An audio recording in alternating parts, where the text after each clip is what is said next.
नमस्कार दोस्तों, आप देख रहे हैं अध्ययन विद विशाल। आज हम लेकर आए हैं बीपीएससी टीआरई के लिए आधुनिक भारत का इतिहास का सेट 11। इसमें हम हर प्रश्न को एग्जाम ओरिएंटेड तरीके से एक्सप्लेनेशन के साथ समझेंगे। तो वीडियो को पूरा देखें और इसका नोट्स जरूर तैयार करें। तो आज का हमारा पहला प्रश्न जो है वो है, मुसलमान यदि खुश और संतुष्ट है मुसलमान यदि खुश और संतुष्ट है तो भारत में ब्रिटिश शक्ति का महत्तम बचाव होगा। यह किसने लिखा है? तो क्या लिखा है? मुसलमान यदि खुश और संतुष्ट है तो भारत में ब्रिटिश शक्ति का महत्तम बचाव होगा। ऑप्शन नंबर में है Herbert Risley, option B Lord Lytton, option C W W Hunter, option D H N Brailsford. तो इस प्रश्न का सही उत्तर हो जाएगा W W Hunter. W W Hunter ने अपनी पुस्तक द इंडियन मुसलमान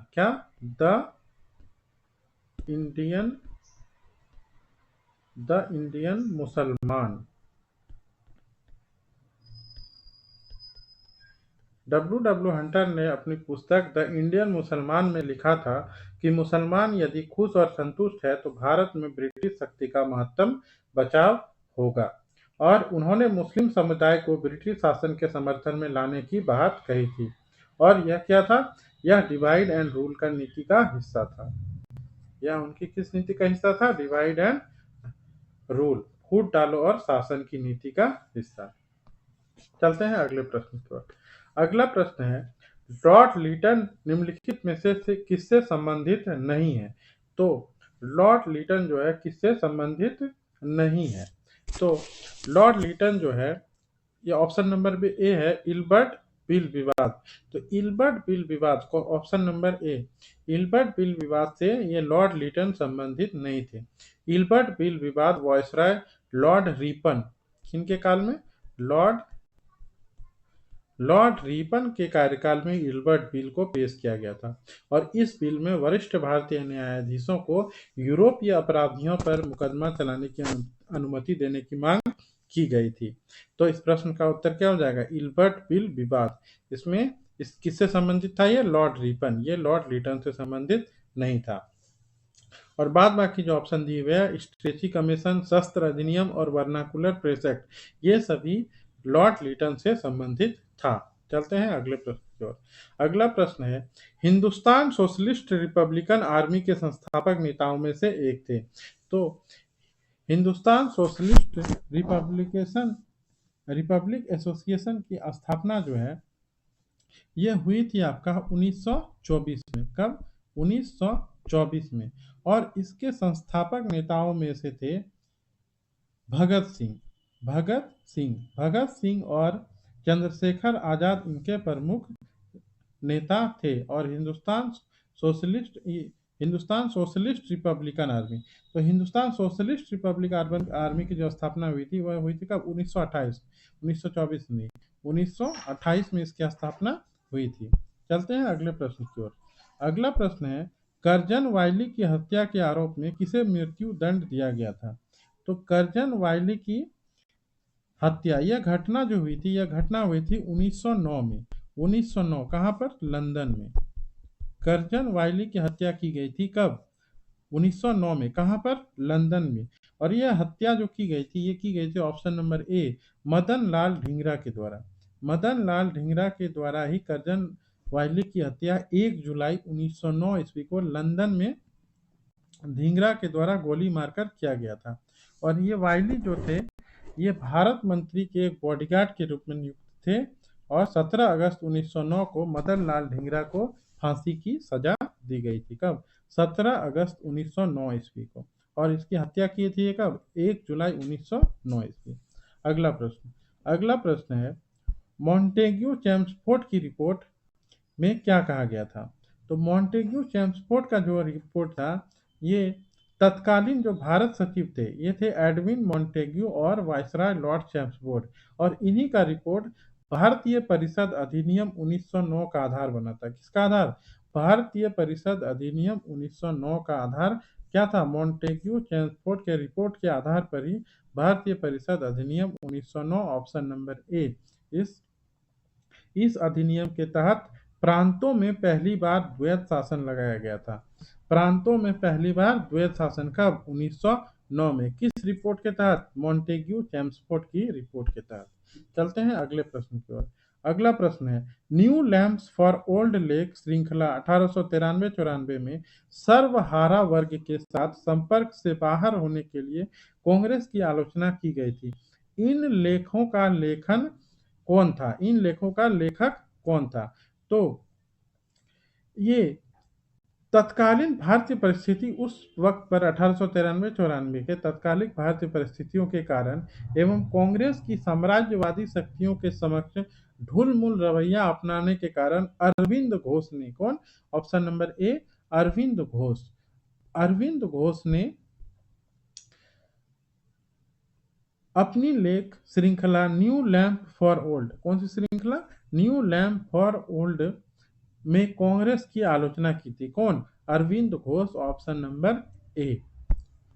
चलते हैं अगले प्रश्न की ओर। अगला प्रश्न है, भारत का प्रथम गवर्नर जनरल कौन था?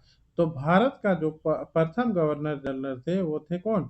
ऑप्शन नंबर ए में है Lord Mayo, option number B Lord Lytton, option number C Lord Canning, option number D Lord Dufferin. तो भारत के जो पहले गवर्नर जनरल थे वो थे वॉरेन हेस्टिंग्स। कौन? Warren Hastings.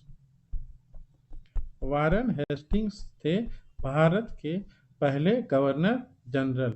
और ये कब बने थे? 1774 ईस्वी में ये बंगाल का प्रथम गवर्नर जनरल इन्हें नियुक्त किया गया था। और 1834 ईस्वी में लॉर्ड विलियम बेंटिक को भारत का प्रथम गवर्नर जनरल बनाया गया था। भारत तो अगर पूछे प्रथम गवर्नर जनरल तो ये हो जाएगा क्या? Lord William Bentinck. क्या हो जाएगा? Lord William Bentinck. तो इस प्रश्न का सही उत्तर हो जाएगा Lord William Bentinck. Lord William Bentinck Bharat का प्रथम गवर्नर जनरल। अगर बंगाल का प्रथम गवर्नर जनरल पूछा जाए तो वो उसका आंसर हो जाएगा वॉरेन हेस्टिंग्स। इस प्रश्न का सही उत्तर हो जाएगा उपयुक्त में से कोई नहीं। चलते हैं अगले प्रश्न की ओर। अगला प्रश्न है, तेभागा आंदोलन 1946 ईस्वी में बंगाल में आरंभ हुआ था। तो तेभागा आंदोलन जो है 1946 में बंगाल में जो आरंभ हुआ था ये किसके नेतृत्व में हुआ था? तो तेभागा आंदोलन 1946-47 में बंगाल का प्रसिद्ध ये क्या था? किसानों के द्वारा। तो किसान आंदोलन था ये। और इसके तहत किसानों ने फ्लाइट कमीशन की। कौन सा कमीशन? तो फ्लाइट कमीशन। फ्लाइट कमीशन की सिफारिश के अनुरूप लगान की दर को 1/3 करने हेतु संघर्ष प्रारंभ किया था। और ये किसान सभा के नेतृत्व में लड़ा गया यह आंदोलन जोतदारों के विरुद्ध बंटाईदारों का आंदोलन था। और इस आंदोलन के महत्वपूर्ण कृषक नेता कांपा राम सिंह एवं भुवन सिंह थे। तो इस प्रश्न का सही उत्तर हो जाएगा किसके नेतृत्व में? तेभागा आंदोलन किसान सभा के नेतृत्व में, ऑप्शन नंबर बी। अगला प्रश्न, 1902 ईस्वी में लॉर्ड कर्जन ने 2 भारतीय सदस्यों को सम्मिलित करते हुए एक विश्वविद्यालय आयोग गठित किया। वे कौन थे? तो वायसराय लॉर्ड कर्जन ने शैक्षिक सुधारों के तहत 1902 ईस्वी में सर टॉमस रेले की अध्यक्षता में, किसकी अध्यक्षता में? सर टॉमस रेले। सर टॉमस रेले। सर टॉमस रेले की अध्यक्षता में एक विश्वविद्यालय आयोग का गठन किया था। और इस आयोग के सदस्यों में 2 भारतीय सदस्यों सैयद हुसैन बिलग्रामी तथा न्यायमूर्ति गुरुदास बनर्जी को नियुक्त किया गया था। और इस आयोग द्वारा दिए गए सुझावों के आधार पर विश्वविद्यालय अधिनियम 1904 पारित किया गया था। तो इस प्रश्न का सही उत्तर हो जाएगा सैयद हुसैन बिलग्रामी और न्यायमूर्ति Gurudas Banerjee, option number D. विश्वविद्यालय आयोग गठित किया गया था। और कौन थे वो? तो वो थे सैयद हुसैन बिलग्रामी और न्यायमूर्ति गुरुदास बनर्जी। चलते हैं अगले प्रश्न की ओर। अगला प्रश्न है, पूना सार्वजनिक सभा की स्थापना की थी। तो पूना सार्वजनिक सभा की स्थापना जो है अप्रैल 1870 में। कब? अप्रैल 1870 में महादेव गोविंद रानाडे महादेव गोविंद रानाडे, ये आपका ऑप्शन नंबर बी। 1870 में महादेव गोविंद रानाडे ने की थी और इस संस्था के अन्य सदस्यों में बाल गंगाधर तिलक, अरविंद केलकर, गोपाल हरि देशमुख तथा जी.वी. जोशी शामिल थे। और यह संस्था जो थी ये सरकार एवं जनता के बीच मध्यस्थता कायम करने के लिए स्थापित की गई थी। इस प्रश्न का सही उत्तर हो जाएगा पूना सार्वजनिक सभा। कब? 1870 में। किसके द्वारा? महादेव गोविंद रानाडे के द्वारा। और 1870 में भी कब? अप्रैल 1870। चलते हैं अगले प्रश्न की ओर। अगला प्रश्न है 1885 ईस्वी में डब्ल्यू.सी. बनर्जी द्वारा इंगित भारतीय राष्ट्र कांग्रेस के निम्न उद्देश्यों में कौन सा नहीं था? तो 1885 ईस्वी में वीएमएस चंद्र बनर्जी द्वारा इंगित भारतीय राष्ट्र कांग्रेस के प्रथम अधिवेशन में जो है जो उद्देश्य बताया गया था उन उद्देश्यों में था कि देश के, आपका ऑप्शन में पूछा गया कौन सा उद्देश्य नहीं था, तो पहले हम लोग जानते हैं कि वो उन्होंने उद्देश्य दिया क्या क्या था। तो उन्होंने पहला उद्देश्य जो दिया था वो दिया था कि देश के हितों की रक्षा करने वाले भारतीयों के बीच संपर्क और मित्रता बढ़ना। तो ये उद्देश्य वो दिए थे। दूसरा उद्देश्य जो था देशवासियों के बीच जाति, संप्रदाय तथा प्रांतीय पक्षपातों की भावना को दूर करके उनमें राष्ट्र एकता की भावना को विकसित करना। तो ये भी उद्देश्य जो है इनका था।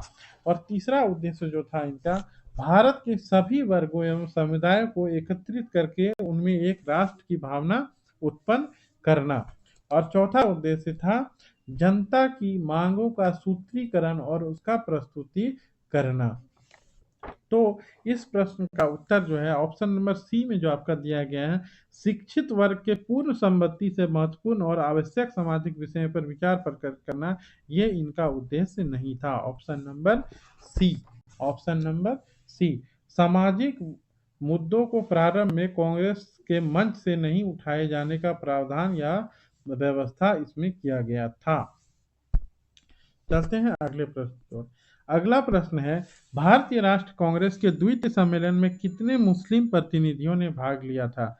तो भारतीय राष्ट्र कांग्रेस के द्वितीय सम्मेलन में जो है वो मुस्लिम प्रतिनिधियों ने टोटल प्रतिनिधि जो इसमें शामिल हुए थे वो थे 436। 436 लोग इस अधिवेशन में शामिल हुए थे और मुस्लिम प्रतिनिधि उसमें थे कितना? 33 मुस्लिम प्रतिनिधियों ने इसमें शामिल हुए थे। Option number B. और द्वितीय सम्मेलन कब हुआ था? तो 27 से 30 दिसंबर 27 से 30 दिसंबर 1886। 1886। और इसके अध्यक्ष जो थे वो थे दादा भाई नौरोजी। और यह अधिवेशन बुलाया गया था कहाँ पर? कलकत्ता में। और इसमें 436 लोग शामिल हुए थे जिसमें से कि 33 मुस्लिम थे। चलते हैं अगले प्रश्न की ओर। अगला प्रश्न है 1906 ईस्वी में लंदन में अभिनव भारत सोसाइटी की स्थापना किसने की थी? तो 1906 में लंदन में अभिनव भारत सोसाइटी की स्थापना जो है विनायक दामोदर सावरकर, विनायक दामोदर सावरकर यानी कि बी.डी. सावरकर जी ने 1906 में 1906 कहाँ? लंदन। क्या? अभिनव भारत की स्थापना की थी। Vinayak Damodar Savarkar. Option number B. चलते हैं अगले प्रश्न की ओर। मुस्लिम लीग ने अपना वार्षिक अधिवेशन नियमित रूप से प्रारंभ किया था। तो मुस्लिम लीग ने जो है अपना अधिवेशन नियमित रूप से जो प्रारंभ किया था वो किया था। अब पहले जानते हैं कि मुस्लिम लीग की स्थापना कब हुई थी। तो मुस्लिम लीग की जो स्थापना हुई थी वो हुई थी कब? दिसंबर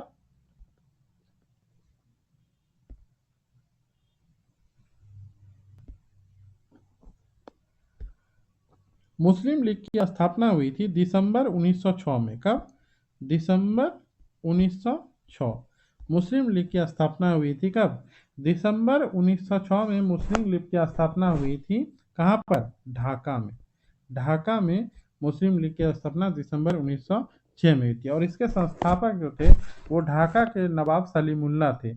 और वर्ष 1907 में मुस्लिम लीग का वार्षिक अधिवेशन कराची में तथा वर्ष 1908 में अमृतसर में हुआ था। और उसी के उपरांत क्या हुआ था कि मुस्लिम लीग के अधिवेशन अनियमित रूप से देश के विभिन्न शहरों में आयोजित किया होते रहे। और बिहार लोक सेवा आयोग ने अपनी उत्तर कुंजी में जो है इस प्रश्न का उत्तर जो दिया गया था वो विकल्प डी को माना था, विकल्प डी, जो कि सही नहीं लग रहा है। तो इसलिए इस प्रश्न का उत्तर जो हो जाएगा वो उपयुक्त में से कोई नहीं।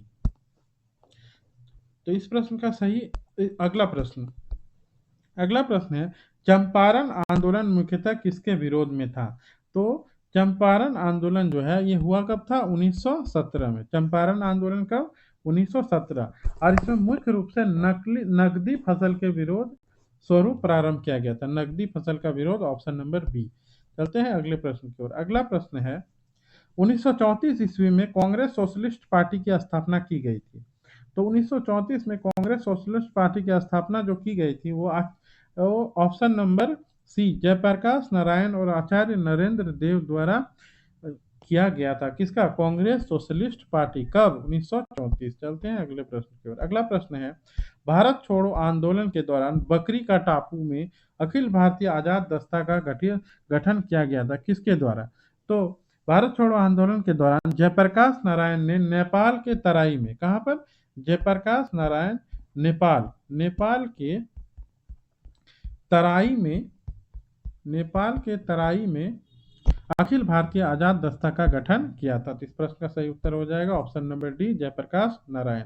अगला प्रश्न है, किसने कहा जब तक यह तीसरी शक्ति अथवा इंग्लैंड यहाँ है हमारे सांप्रदायिक मतभेद हमें परेशान करते रहेंगे?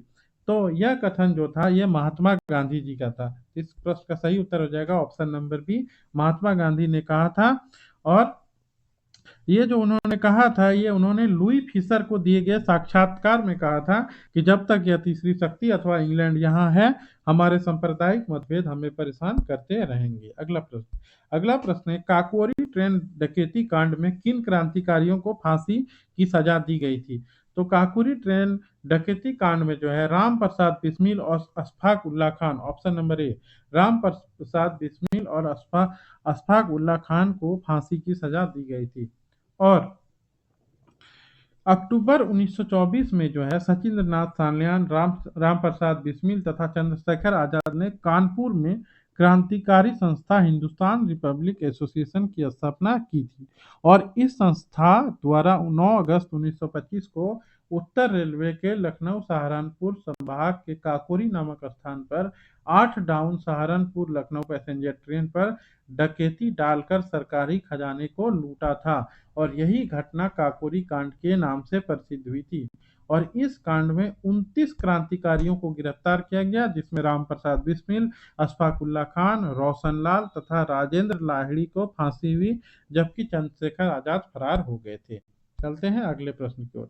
अगला प्रश्न है, हिंदुस्तान सोशलिस्ट रिपब्लिक आर्मी के संस्थापक नेताओं में थे। तो हिंदुस्तान सोशलिस्ट रिपब्लिक आर्मी के संस्थापक नेताओं में थे तो कौन थे? भगत सिंह जी जो थे वो हिंदुस्तान सोशलिस्ट रिपब्लिक आर्मी के संस्थापक नेताओं में से थे। तो दोस्तों अगर आपको यह बीपीएससी टीआरई के 20 प्रश्नों का डिस्कशन पसंद आया हो तो वीडियो को लाइक करें, शेयर करें और सब्सक्राइब जरूर करें। और आप कमेंट में बताइए कि अगला सेट किस विषय का होना चाहिए। मिलते हैं आपको अगले